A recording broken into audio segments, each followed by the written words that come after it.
এর আগে তোমরা জানো যে থানা থেকে একটা মীমাংসা করা হয়েছে, যেটা কাগজে আমি আপলোড দিচ্ছিলাম, যে আজকে ভরণ পোষণের ব্যাপারে 7,000 করে টাকা দেওয়ার কথা, আর সেটার ডেট ছিল এই মাসে। যে কারণে আমি আসছি আমার সন্তানের সাথে দেখা করতে। আকিকে ফোন দিয়ে আসা হয়েছে যে আমরা আসতেছি। তিশা উপরে যায় নাই, আমি সামি কেউই যায় নাই, আমি সামি এই জন্য আলিশার কাছে নিয়ে আসা হয়েছে। আমরা উপরে গেছি, আমার কাছে সবকিছু ভিডিও প্রুফ আছে, আমি সব আপলোড দিব সময় মতো। আমি উপরে গেছি, আলিশাকে নিয়ে কোলে দাঁড়ায় আছি, কেউ যায় নাই, জাস্ট আমি, আমার ভাগনা আরিফ, সামি, এই কয়জন আমরা গেছি। যাওয়ার পরবর্তীতে সেম ভাবে মানে এবার সুন্দর মতো আখির আম্মু ছিল ভিতরে, আমরা গেট নক করছি, গেটের সামনে আসছে। আসার পরবর্তীতে আমরা হচ্ছে গিয়া আয়েশার সাথে দেখা করার জন্য বাসায় গেছি। উনি লিটারেলি আমাদের মুখের উপরে দরজা আটকায় নিয়ে, ডিভোর্স হয়ে গেছে, সংসার নাই, এই জায়গায় কোনো দেখা সাক্ষাতের কোনো ব্যাপার নাই, কোনো কিছু নাই, নানান রকম কথাবার্তা, কুকথ্য ভাষায় কথাবার্তা বলতেছে। এর পরবর্তীতে এক পর্যায়ে আমি সেখানে কথাবার্তা বলছি, ডিরেক্টলি আমি তাকে বলছি যে দেখেন, আপনি যে বলতেছেন সংসার ভাঙার জন্য বা কোনো কিছু, এই সংসার ভাঙার ব্যাপারে আপনি দেয়। আমি ডিরেক্টলি বলছি যে আপনারা যখন থেকে আমাদের সাথে মেলা শুরু করছেন তারপর থেকে আমার সংসার ভাঙছে, কেন ভাঙছে, আমি সবকিছু ভিডিও প্রমাণ সহকারে আপলোড দিয়ে দেবো এক সময়।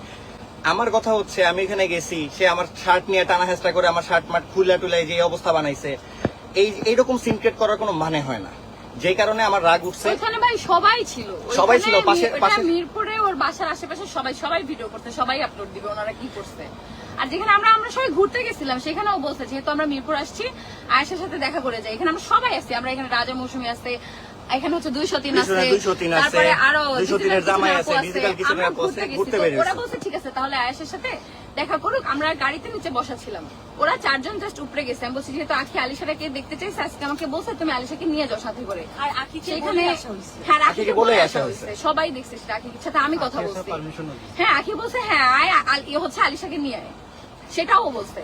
সেই জায়গাতে আমাদের মুখের উপরে দরজা আটকে নিয়ে সিনক্রেট করা, এই তুমুল কাহিনী করছে সেখানে, যা কিছু সবকিছু ভিডিও প্রমাণ আছে। এক পর্যায়ে আমি বলছি, আমার এসে ব্লেম দিতেছে যে এত কিছু হয়ে গেছে, এত নষ্ট, এত সবকিছু ধ্বংস করার পরবর্তীতে এখন আমি তখন বলছি যে আমি যদি ধ্বংস করে থাকি, সবকিছু যদি আমার জন্য হয়ে থাকে, ঠিক আছে আমি আমার সন্তান নিয়ে গেলাম। আমি ফার্স্টে বলছি যে আমি আমার সন্তানের সাথে দেখা করতে আসছি, আমি আমার সন্তানের সাথে দেখা করতে আসবো। এটা থানা থেকেও বলে দেওয়া হয়েছে যে বাবা সন্তানের সাথে দেখা করতে আসবো। এটা সিম্পল ব্যাপার, আমার সন্তানের সাথে আমি দেখা করতে আসবোই। আমার সন্তানের সাথে আমি দেখা করতে যাওয়ার কারণে যদি এত কিছু হয়, তাহলে ভাই কি বলবো আমি, এই জায়গায় আমার বলার কোনো ভাষাই নেই, টোটালি কোনো ভাষা নাই। কোথায় নিয়ে গেছি ভাই?